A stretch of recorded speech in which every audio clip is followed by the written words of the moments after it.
बिस्मिल्लाहिर्रहमानिर्रहीम। अस्सलाम वालेकुम नाज़रीन। सबसे पहले तो बड़ी एक अजीब-व-गरीब ख़बर मिली है कि कल इमरान खान साहब ने एक अखबार बरतानी अखबार है गार्डियन, उसको इंटरव्यू दिया और ये भी मुझे पता चला है कि इमरान खान साहब ने इस इंटरव्यू के लिए बड़ी कोशिशें की और उनके साथ बड़ा अप्रोच करके कि मेरा आप इंटरव्यू छापें। और उस इंटरव्यू की जो हेडलाइन है उसमें उन्होंने सलमान रुश्दी के ऊपर जो न्यूयॉर्क में हमला हुआ है, वो जो मतऊन और जो बड़ी गंदी किताब लिखी थी और वो पिछले 20-22 साल से जब से वो किताब लिखी वो छुपा फिर रहा था और बड़े अरसे बाद मंजर आम पे आता है न्यूयॉर्क में किसी तकरीब में। जैसी आया तो एक नौजवान ने उस पर चाकू से हमला किया और उसको बुरी तरह ज़ख्मी कर दिया। बाइक तो किया है लेकिन सुना है कि उसके खासे एक आंख ज़ाया हो गया। वट मेरा उससे कोई गर्ज नहीं है। तमाम मुसलमान मुल्कों में कम से कम इसके बारे में किसी ने ये नहीं कहा कि उस लड़के ने गलत किया है और यही कहा गया था कि उस बंदे ने जो किया है और जो हरकत की थी सलमान रुश्दी ने, उसके बहरहाल जो गुस्सा पाया जाता था। तो आप एक्सपेक्ट करें कि जब आप किसी के जज्बात को दोबारा अंगेख्ता करेंगे तो कितनी दफ़ा हो चुका है ख़ुसूसन रसूल सल्लल्लाहु अलैहि वसल्लम की ज़ात मुबारक पे कोई ऐसी बात आए तो मुसलमान उस पर कट भरने को तैयार होते हैं। फिर ईरानियन हुकूमत ने एक अरसे से उसके ऊपर फतवा दिया हुआ है कि उसको जो कत्ल करना जो है सलमान रुश्दी को ऐन जायज़ है और वो भी वहाँ भी ज़ाहिर है कि इस्लामी हुकूमत है ईरान के अंदर और उन्होंने ये फतवा हुकूमत ने दिया हुआ है। तो इमरान साहब को क्या पड़ी थी कि उसको कंडेम करने के, फिर इंटरव्यू ज़बरदस्ती करवाए और कहा कि सलमान रुश्दी जो है उसकी मैं मज़म्मत करता हूँ कि जो हमला करने वाले पे। तो ये तकलीफ़ देह बात है। ये बंदा पत्नी क्या है कि वहाँ जाके कौन सी गेम खेल रहा है, यहाँ रियासत मदीना का रोना रोता है, उसमें हम बात करेंगे। तो इससे पहले शहबाज गिल साहब आज अदालत में आए, उनको दोबारा मेडिकल का कह दिया गया है क्योंकि जो मेडिकल रिपोर्ट आई थी उसके बारे उसमें था कि उनके ऊपर कोई तशद्दुद नहीं हुआ, उनकी सारी टेस्ट रिपोर्ट ठीक है और कहा गया कि उनको फौरी तौर पे जो है पुलिस के हवाले कर दिया जाए जिस्मानी रिमांड पे, क्योंकि 2 दिन का जिस्मानी रिमांड लिया गया था और वो 2 दिन आज पूरे हो गए हैं और पुलिस की कस्टडी अभी तक उनके नहीं आ सकी क्योंकि अडयाला जेल से उनको इस्लामाबाद की जो सरकारी अस्पताल है पिम्स उसके अंदर उसको रखा गया है। और जब वो आए तो मुझे तकलीफ़ भी हुई कि शहबाज गिल साहब जो भी है, मुझे नहीं पता कि आया वो कितनी वो असली कैफियत थी, कितना उनके ऊपर नफ्सियाती असर था।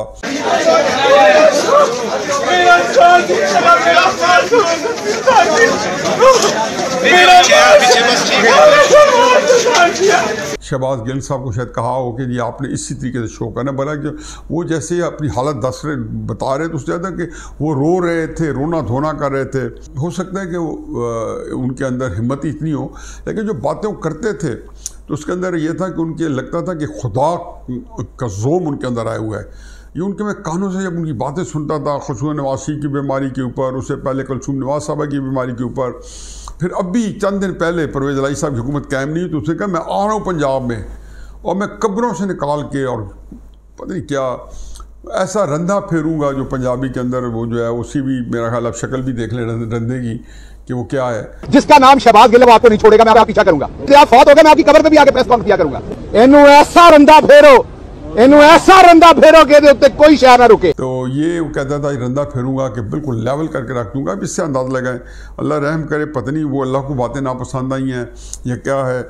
मुझे असल ज़राए हैं इन्वेस्टिगेशन करने वाले, उनसे मेरी कई दफ़ा बात हुई है और वो हकीकत है कि कस्में और हलफ उठाते हैं कि हमने इसको सिवाय इसके कि इसको इंटरोगेट करते हुए रात को करते रहें या दिन को करते रहें या अपने वक्त पे करते रहें, हमने इसको फिज़िकली को हाथ नहीं लगाया। अंदाज़ा ये हो कि शायद जगाए रखा है उनको लेकिन फ़िज़िकली उसको कोई हाथ नहीं लगाया। खैर ये चलता रहेगा। जो उनकी सूरत हाल थी उसके ऊपर इमरान खान साहब ने फिर कहा कि कल हम एक रैली निकालेंगे। आज चूँकि तहरीक इंसाफ की मीटिंग थी और उसके अंदर फिर उन्होंने सोचा कि हम इसके ऊपर कोई ना कोई अपना एक रद्द अमल दें। अब तहरीक इंसाफ एक अजीब शशोपन और मखफ़े का शिकार है। वो शहबाज गिल पे 2 कदम आगे जो है एक एग्रेसिव पॉलिसी बनाती है, फिर 4 कदम पीछे अपॉलोजेटिक हो जाती है, माज़रत खाना रवैया हो जाता है। इमरान खान साहब हो या उनकी जितनी टॉप लीडरशिप है, जैसे शहबाज गिल जो है वो एक, मैंने कल भी कहा था कि नेज़े की अन्नी के ऊपर वो बैठे हुए हैं और उनका अजीब व गरीब सूरत हाल है। कुछ नहीं कहा जा सकता है क्या उनकी सख्ती आगे मज़ीद बढ़ेगी या घटेगी। लगता ही है, जो आसार लगता है, जो पुलिस का जो रवैया और पुलिस जा रहा है कि उसके पीछे कोई ताकत ही है, और ये बिल्कुल ठीक कह रहे हैं। गालियाँ ज़रूर दे दें शबाशी हुकूमत को, इनको भी पता है कि ये इस तरह के कामों में कौन कौन मुलव्वस होता है, और इनके ख़िलाफ़ भी जब कभी हुए तो अब इनको पता चलना चाहिए कि वही लोग हैं जो कि आपने मुस्लिम लीग के वक्त में, उनके इक़्तिदार में उनके ऊपर भी छोड़े हुए थे और अभी भी उसी तरीके से वो एक्टिव हैं। तो उन लोगों का आसार ये बताते हैं अदालत के अंदर, जो पुलिस जिस तरीके से उनको पेश कर रही है, तो ये लगता ही है कि ये केस जो है आगे चलेगा।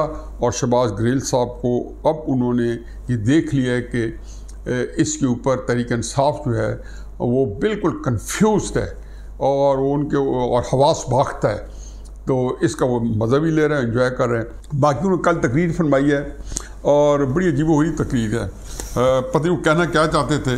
अब ये उसी तरह कि ना उनको ये पता था कि मैंने कौन सा क्या स्टैंड लेना है, आया एस्टेब्लिशमेंट को की मजम्मत करनी है, एस्टेब्लिशमेंट को मैंने कहीं पे कोई उसके साथ कोई मिन्नत समाजत करनी है, दरमियान के अंदर, और दलाल ऐसे दिए कि भोंगे दलाल, और जिसमें कहा जी कि ये जो है इंसानियत को कंट्रोल करना चाहती है बादशाह, रेफरेंस उनका यही था। फिर कहा जी कि आपने इनको क्यों लाए इन लोगों को, जबकि आपने इनके बारे में करप्शन के इल्ज़ामात लगाए थे और मुझे बताते रहे थे कि ये करप्शन इन्होंने ये की है। ज़ाहिर आपको हर वक्त बताते रहते थे। आपको तो इन्होंने 1997 के अंदर खुद कह रहे, फारूक लगारी ने मुझे बताया, उस वक्त भी ISI और ये लोग बताते थे कि सर महल, उस वक्त चूँकि नवाज शरीफ साहब ऑन बोर्ड थे तो वो भी इन इल्ज़ामात में शामिल थे, तो नवाज शरीफ साहब पे नहीं लगे थे, उसमें लगे थे जरदारी साहब सर महल के, और फिर इनको पूरा पलंदा बना के दे दिया गया अल्ताफ़ हुसैन के बारे में, जो इमरान खान इंग्लैंड लेके गए थे। जब इंग्लैंड पहुंचे तो उनको पता नहीं है कि वो एक मुल्क जो है किसी हिसाब किताब से चल रहा है। मुझे खुद इमरान खान साहब ने अल्ताफ़ हुसैन के बारे में ये बताया था कि मैं ये सारे जो है पूरा ट्रंक भर के जो इनको ISI ने दिया था, जब लेके इंग्लैंड पहुंचा तो मुझे उनके अपने कॉन्टेक्स्ट से, तो उन्होंने कहा इमरान खान साहब ये काम छोड़ दो, क्योंकि ये इस वक्त बरतानिया की तकरीबन कम पेश लफ्ज़ इमरान खान के ये नहीं थे, लेकिन उनका मतलब ये था कि ये इस वक्त रियासत बरतानिया का मेहमान है, यानी कि उनकी MI6 का, ये भी मेरी तरफ से है कि, और यही इमरान ने बताया था कि उनकी एजेंसीज़ के हाथ में की वजह से वहाँ बैठा है। और तुम इसका यहाँ बरतानिया, हाँ ये इमरान खान के अल्फाज हैं कि बरतानिया में तो कुछ नहीं बिगाड़ सकते। तो ये काम इमरान खान साहब को ये जो इदारे हैं एक अरसे से बता रहे हैं, यानी कि आज से 25-26 साल पहले भी इनको ये बात बता रहे थे, जब इनकी कोई औकात नहीं थी और जो कुछ कर सकते थे, सरे महल के ऊपर बरतानिया में शोर मचाया वहाँ पे, तो ये एस्टेब्लिशमेंट ने इसे करवाया था। अच्छा, फिर एक और उन्होंने ये कहा इन बिटवीन करते हैं कि मुशर्रफ आया तो मैंने देखा कि मुशर्रफ करप्शन के बड़ा सख्त खिलाफ है। अगेन झूठ। आप तो मुशर्रफ साहब आए तो आपने अंदाज़ा लगाया कि नवाज शरीफ भी यहाँ पे नहीं है, बेनज़ीर भी नहीं है, तो मेरा चांस बनता है। चुनाचे इन्होंने भी मुशर्रफ के करप्शन के बयानियों को साथ ले लिया। इतने में मुशर्रफ साहब से जब पहली मुलाकात इन्होंने की तो इनको अंदाज़ा नहीं है कि वो मुलाकात जो है बड़ी, जिसको कहना चाहिए तगदो के बाद और कोशिशों के बाद हुई, कि मुशर्रफ को इंटरेस्टेड, दिलचस्पी नहीं थी किसी सियासतदान को मिलने की। बहरहाल फिर आहिस्ता आहिस्ता मुशर्रफ साहब ने जब उसको पता चला कि ये सियासतदानों को लेकर चलना है, तो उसकी पहली चॉइस बनी वो लोग जो मुस्लिम नून के यहाँ रह गए थे पाकिस्तान में। उन्होंने मुस्लिम नून को तोड़ने की कोशिश की, उसने काफ लीग बनाई। बहुत सारे लोग आजकल फिर दोबारा मुस्लिम नून के साथ हैं। उसको मुशर्रफ साहब ने अलहदा किया तो ये पार्टी बनाई। तो जब इससे इमरान खान से को पता चला तो बड़े अपसेट हुए। इनका ख्याल था कि, मेरा तो ख्याल था कि वैक्यूम हो गया और ये अब उनके साथ करप्शन के लिए, क्योंकि इमरान खान साहब को जो चीज़ें भाती हैं ना और उनके फ़ायदे में जा रही होती हैं तो वो अंधाधुंध बिलीव कर देते हैं। फिर वो उनको ये भी नहीं पता होता कि उनकी अपनी इन्फॉर्मेशन उसके बारे में कॉन्ट्रेरी है या नहीं है, क्योंकि वो उनके मकसद के साथ, चाहे वो झूठ हो, सच हो, गलत बयानी हो, ब्लंडर हो, सारे उनको कबूल कर लेते हैं। पर इमरान खान साहब इसमें बड़े शाकी हो कि जब उन्हें पता चला कि मुशर्रफ साहब तो ये करप्ट लोगों को साथ मिला रहे हैं, तो ये नहीं कि फिर वो अलहदा हो गए। फिर मुशर्रफ साहब के पास गए, बाकायदा मीटिंग हुई और उस मीटिंग में तहरीक इंसाफ की क़यादत उनके साथ थी।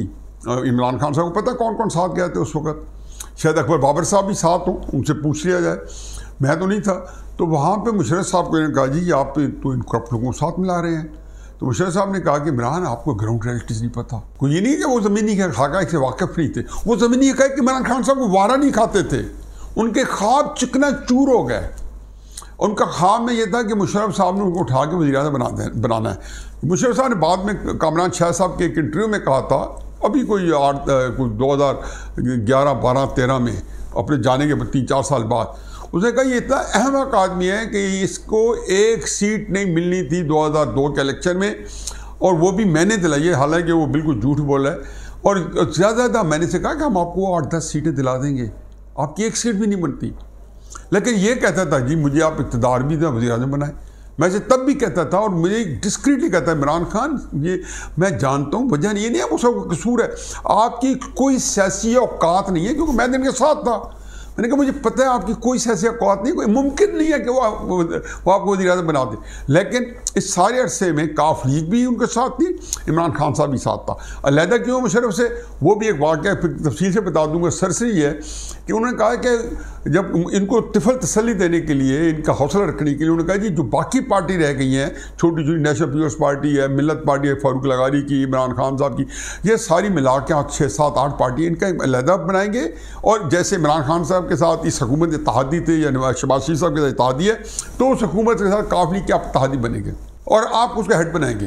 वो मिलत पार्टी जब बनी तो उन्होंने इनको बताए बगैर, क्योंकि मुशर्रफ ने रेफरेंडम में अपने लिए कैंपेन में इमरान खान साहब को इस्तेमाल करना था, तहरीक इंसाफ ने उनके जलसे किए, इमरान खान साहब ने उनके जलसों में तकरीरें की। वो तो जून के पहले हफ्ते में अचानक अखबार में आया कि उन्होंने एक पार्टियों का जो अलायंस बनाया है, तो जो पार्टी से दायरत है, नेशनल पीपल्स पार्टी के गुलाम मुस्तफ़ा जतोई उसके सदर बन गए हैं, और जनरल सेक्रेटरी मोहम्मद अली दुरानी मिलत पार्टी के जनरल सेक्रेटरी थे, फारूक लगारी की पार्टी थी, वो जनरल सेक्रेटरी बन गए। और तहरीक इंसाफ उसमें हिस्सा भी है, उसका ओहदा ही नहीं है। इमरान खान साहब को बड़ा गुस्सा है कि ये धोखा हो गया, तो उस दिन से ये मुशर्रफ साहब के साथ इनको ज़ाती जब गुस्सा आ जाए तो ये किसी को माफ़ नहीं करते। आपने देखा ना आजकल ये एस्टेब्लिशमेंट की सारी अच्छाइयों को भूल गए हैं और इनको ये याद है। फिर उसके बाद इन्होंने अपना सफ़र आहिस्ता आहिस्ता मुस्लिम नून पीपल्स पार्टी के साथ किया। जरदारी तो करप्ट था, वो तो फारूक लगारी ने उनको 22 साल पहले बता दिया था, खुद कल तकरीर में कह रहे फारूक लगारी 22 साल पहले बता दिया था। फिर 2008 में कई दफ़ा बता चुका हूँ कि नवाज शरीफ साहब के घर मॉडल टाउन में ही मीटिंग में शरीक होते रहे। ये तो नवाज शरीफ साहब को कहते थे कि इलेक्शन का बाइकआउट करें, क्योंकि ये फंसे हुए थे, इनके खिलाफ एक केस था इलेक्शन के अंदर, वो भी कभी बताऊंगा, जो उनके बड़ा प्रेशर था। और वो केस डॉक्टर शेरफगन ने किया हुआ था, 2007 में किया था। तो उस वक्त उन्होंने कहा था कि ये आपने ये टाइम बार्ड हो गया कि आपने at the time of election कराना था। अब वो इंतजार कर रहे थे कि 2008 के अंदर जैसे ही इलेक्शन हुआ और इमरान खान साहब कागजात नामजदगी दाखिल कराएंगे, तो एक केस था जिसने इनकी सारी ज़िंदगी तबाह कर देनी थी। इमरान खान साहब ने उससे छुट्टी कराने के लिए वकीलों की तहरीक का सहारा लिया कि वकील कह रहे हैं बाइकआउट करें। काजी साहब भी इस पोजीशन में नहीं थे कि वो भी एक अशरफाई में थे, फजल रहमान से अलहदा हो चुके थे। तो जमात इस्लामी ने इमरान खान साहब ने वो बाइकआउट कर दिया था। चलो अच्छा किया बुरा किया, लेकिन वो बाइकआउट जब करने से पहले नवाज शरीफ और इमरान खान हमरकाब हो चुके थे। और इस फ़ोन से इमरान खान और नवाज शरीफ साहब जब सऊदी अरेबिया में थे पाकिस्तान आने से पहले, तो बेशुमार दफ़ा बातें करते रहे थे, और उनकी बातें अक्सर उनके तामुन की और आगे बढ़ने की सारी स्कीमें साथ चल रही थी। फिर अभी 2016 और 2018 का मैंने अभी बता दिया। फिर पंजाब का सबसे बड़ा डाकू तो परवेज़ इलाही था, आज वज़ीर आला है या नहीं है। तो करप्ट तो ये भी है। आपने अगर इस करप्ट को ले लिया है तो शहनवाज शरीफ ने, जरदारी ने और बाकी ने क्या कसूर किया है? क्या कोई करप्शन के अंदर कोई एक्सपीडियंसी भी होती है कि जो आपको सूट करती है? चुनाचे आपने जितनी बातें की हैं कि जी आप इन करप्ट लोगों को लेके आए, ये सारी बातें अपने आप को आपने धोखा देने के लिए की। बरतानिया में 20 साल रहा हूँ, वहाँ पे हद तक के इज़्ज़त के दावे होते हैं। नजम सेठी ने कुछ कहा, मैंने कर दिया, आपने तो किसी पे दावा किया नहीं। नजम सेठी ने आपके ऊपर 34 पंक्चर का दावा किया हुआ है। आप अदालत में आपके खिलाफ इतनी डिफेमेशन के केसेस हैं, एक में आप पेश नहीं होते। जाएँ क्लियर करवाएं। FIA के अंदर नवाज शरीफ JIT में वाजिद ज़िया के आगे पेश होता रहा है, जो कि ग्रेड 19 से 20 का अफसर था FIA का। और 2017 में नवाज शरीफ ने पेशें भुगताई हैं। आपको FIA ने बुलाया है, आप फरमा रहे हैं कि FIA कौन होता है मुझे बुलाने वाला, इलेक्शन कमीशन कौन होता है मेरे हिसाब लेने वाला। रियासत मदीना का कल भी कह रहे थे कि रियासत मदीना के भैया असूल थे कि वहाँ इंसाफ नहीं, दो नहीं होते थे। इंसाफ वाकई दो नहीं होते थे। वहाँ नैब का चेयरमैन था, उसने वीडियो दिखा के इंसाफ नहीं लिया करते थे काजियों से। नैब जो है वो काजी के तौर पर काम कर रहा था, आपने उसकी वीडियो दिखाई थी। ये कौम को क्यों नहीं बताते? मसला क्या है? कुछ सच बोलने में का बात क्या है? बस मुझे तो ये है कि चूँकि तहरीक इंसाफ वालों ने ये तय किया हुआ है कि जो बंदे उनका प्रिडिक्टेबल है कि हफीजुल्लाह ने नियाज़ी ने बातें इमरान के ख़िलाफ़ करनी होती है वो नहीं सुनेंगे, लेकिन खुदा के वास्ते कोई बंदा इनको बड़े आराम से इत्मीनान से इनके चाहने वालों को बता दे कि इमरान खान साहब से कहें कि भैया आप अब ये झूठ, खुद फरेबी और अपने आप को और लोगों को धोखा देना और अपनी ज़ात को सामने रख के सारे निज़ाम की बुलंदी करना, वो सारे काम कि मैं अगर अब वो कह रहे हैं कि मैं फैसले नहीं करता था। 4 साल पहले आप कहते थे नवाज शरीफ को कि ये कहते जी फलां ने फैसला किया अगर ISI वाले करें तो मैं तो जनरल को सैक कर लूँ, फलां करें तो मैं तो उसको नौकरी से निकाल दूँ। अब आप नाम अमाल पेश कर रहे हैं कि मैंने तो कुछ किया ही नहीं है। उन्होंने वही कहा है कि जी वो नवाज शरीफ केसेस वगैरह या सरदारी केसेस मेरा तो कसूर ही नहीं है। मैंने तो इनकी बात मान लिया कि ये करप्ट है, इन्होंने कहा जी कि ये करप्ट है, तो मैंने कहा चलो ठीक है इनसे पैसे निकलवाते हैं। फिर ये झूठ बोला है कि नैब मेरे कंट्रोल में नहीं था। कल ही कह रहे हैं रियासत मदीना का कह रहे थे कि इंसाफ होता है। रियासत मदीना में तो मैंने यही बताया, कितनी दफ़ा वीलॉग में बताया कि हज़रत उमर से जब उनके कपड़ों का हिसाब मांगा गया कि ये कैसे कपड़े आपने पूरे हो गए, जबकि मेरे ऊपर वही टुकड़ा मुझे मिला है और मेरे कपड़े नहीं बन सके। तो हज़रत उमर ने वजाहत दी कि ये 2 टुकड़े जैसे एक मेरे बेटे अब्दुल्ला को मिला, एक मुझे मिला, और दोनों पे क्योंकि पूरा नहीं होता था तो उन्होंने कहा जी अब्बा जान आप अपना बनवा लें, तो मैंने बनवा लिया। ये नहीं कहा कि जुम्मे का खुतबा दे रहे थे कि पकड़ लो इसको ले जाओ आगे, ये नहीं कहा कि ये न्यूट्रल्स क्यों हो गए हैं, सवालात क्यों कर रहे हैं। तो बुनियादी तौर पर इमरान खान साहब, शहबाज गिल का केस हो या आपका निकलना हो, आप कन्फ्यूज हो। आपको जब शुरू में ये समझ नहीं आ रही थी कि ये एस्टेब्लिशमेंट क्या है, आया आपके साथ खड़ी है, आपके खिलाफ खड़ी है या दरम्यान में खड़ी है। शुरू में आपको ये लगा कि आपसे बैसाखियाँ ले रहे हैं और पता था कि जिन बैसाखियों पे आपको खड़ा किया गया वो बैसाखियाँ ले ली गई तो आपकी हुकूमत धड़ाम से गिर जाएगी। जो आपने बयानिया बनाया, पहली बात तो यह कि आपने झूठ बनाया। आपको साफ वाशकाफ अल्फाज में कहना चाहिए था, बजाय ये वो कहते हैं बीटिंग अराउंड द बुश। आपने इधर से चल के बाईपास से निकल के आप जो कहीं पहुंचने की कोशिश कर रहे थे कि गद्दार हैं जी, मीर जाफर हैं, मीर सादिक हैं, इशारतन कनायतन। नवाज शरीफ को ये क्रेडिट तो दे देना, जब उसने बात की तो उसने नाम लेके कहा, और नवाज शरीफ साहब के पास तो इन्फॉर्मेशन नहीं थी। नवाज शरीफ के पास दूसरे वो हक़ाइक़ थे जो बाहर निकल के आए थे, चाहे महकमा ज़राअत वाले थे, चाहे साकब निसार एक्टिव था, चाहे उनको JIT करके निकाला गया था, अदालतें उसके खिलाफ फैसले दे रही थी, आपको प्रमोट कर रही थी, सुप्रीम कोर्ट बिल्कुल एक हाथ एस्टेब्लिशमेंट की हाथ की छड़ी और जेब की घड़ी बना हुआ था। साकर निसार जो था एक ओबीडियंट सर्वेंट के तौर पर एस्टेब्लिशमेंट का काम कर रहा था और इमरान खान साहब की इलेक्शन कैंपेन सारे चला रहे थे वाशकाफ अल्फाज में दिन दहाड़े। और फिर जब इमरान खान जीता तो एस्टेब्लिशमेंट ने कहा था वो तो इज़्ज़ो मन तशाओ तुज़िल्लो मन तशाओ। ये गफूर जो आजकल कोर कमांडर हैं जनरल गफूर साहब, आसिफ गफूर, ये उन्होंने फरमाया था। और इस तरीके से अब आपको कितना सारा था, मुबारक सलामत सारे हो रहे थे। तो आपको जब 3.5 साल पता चला कि आपका इक़्तिदार नहीं है तो एक दिन तो गैरत करते। आप तो अभी तक कहते नहीं मुझे इक़्तिदार वापस करो, सोचो, गौर करो, रिविजिट करो। आपने इनको क्यों बैठाया, मुझे लेके आओ। ये तो ना कहो ना कि इम्पोर्टेड हुकूमत है, ये कहो जी एस्टेब्लिशमेंट में जनरल बाजवा ने मेरे खिलाफ साजिश की है, फलां के साथ मिल के की है, जैसे नवाज शरीफ ने कहा है, और ये गैर आईनी हरकत की है, ये आईनी हरकत की है, ये नहीं करना चाहिए था, ये इनका मेरे के खिलाफी मुआहिदा था, इसको क्यों आप पीछे हटें। बातें तो खैर बेशुमार की, कहा जी कि वो मैंने डिफेमेशन का केस किया इंग्लैंड के अंदर, आपने नहीं किया, इयान बोथन ने किया आपके ऊपर केस डिफेमेशन का, जो आपने जीत लिया क्योंकि आपने इल्ज़ाम लगाया था कि इयान बोथन जो है बाल टेम्परिंग करता है, जो आपने एक सबूत फराहम कर दिया और अब बच गए। इंडिया के अंदर कोई क्लिप आ गई आपके पास, मुझे अच्छी तरह याद है, और वो मैगजीन में मुझे याद है जिन्होंने वो क्लिप निकाल के आपको भेज दिया जिसमें इयान बोथन जो है नाखन से वो गेंद की सीम उठा रहा है क्रिकेट बॉल की, तो आप कैसे जीत गए थे। लेकिन फाइनेंशियल टाइम्स भी तो है, 10-12 दिन पहले आपके बारे में कितने 3 बड़े अखबारी सफ़ों पे आपका नामा अमाल लिखा है, 15-16 आर्टिकल्स भी आए हैं।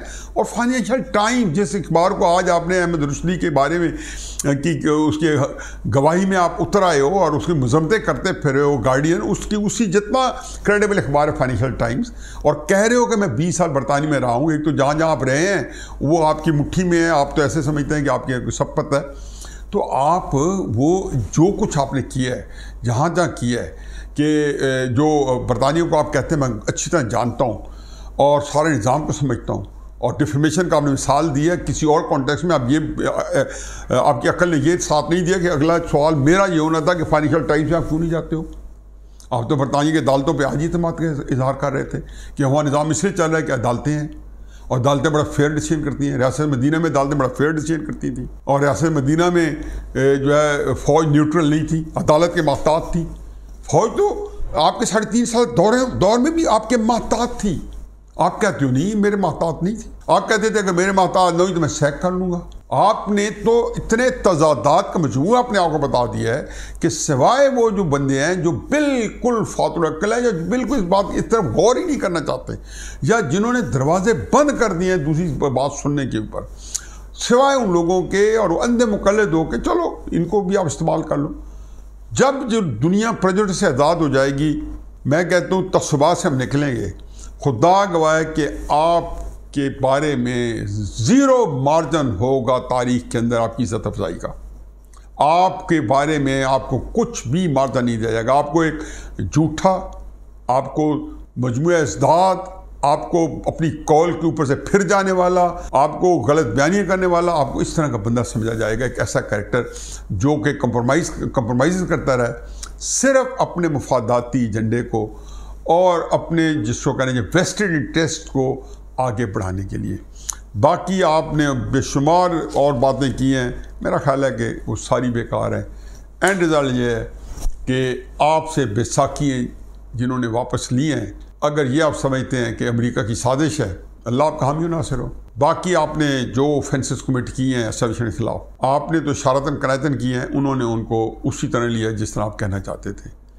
तो बहरहाल उसका वो क्या करते हैं, क्या हिसाब करते हैं, मेरे नज़दीक तो सूरत हाल आपके लिए बहुत ही मखदूश है और मुझे लगता ही है कि अगले 2-3-4 महीने आपके लिए मज़ीद मुसीबत में बढ़ेंगी। तकलीफ़ यह है कि आप तक पहुंचने से पहले 3-4-5 और तहरीक इंसाफ के गैर ज़रूरी किस्म के, गैर मुतलका किस्म के शहजाद गिल जैसे बंदे जो हैं वो बेचारे जो हैं खर्च हो जाएंगे और उनको जिसको कहना चाहिए कि दहकते तंदूर के अंदर ज़िंदा सेंका जाएगा।